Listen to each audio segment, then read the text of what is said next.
બોટાદ જિલ્લા ભાજપ કાર્યાલય નીચે માથાકૂટ થઈ। શહેર ભાજપના પ્રમુખ પર હુમલો કરાયો। કિરીટ પાટીવાળા અને ભૂપત ચૌહાણ વચ્ચે બબાલ થઈ હતી। બબાલ બાદ પથ્થર વડે હુમલાનો આરોપ છે।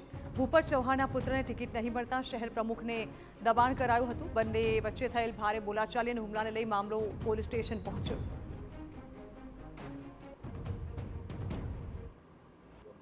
તો આવી પ્રક્રિયાની અંદર તો એને એના છોકરાની દાવેદારી મજબૂત થાય અને એનું નક્કી થાય એ પ્રમાણેની એની મને ટોર્ચર કર્યું અને એવું કહેવામાં આવ્યું કે મારો છોકરો નહીં આવે તો હું આ ફરિયાદ દાખલ કરીશ અને તમારી ઉપર હું ગમે તે પ્રમાણે ફરિયાદ કરીશ। એટલે મારી ઉપર એમને વાણી વિલાસ અભદ્ર ભાષામાં કર્યો અને મારી ઉપર હુમલો પણ કર્યો।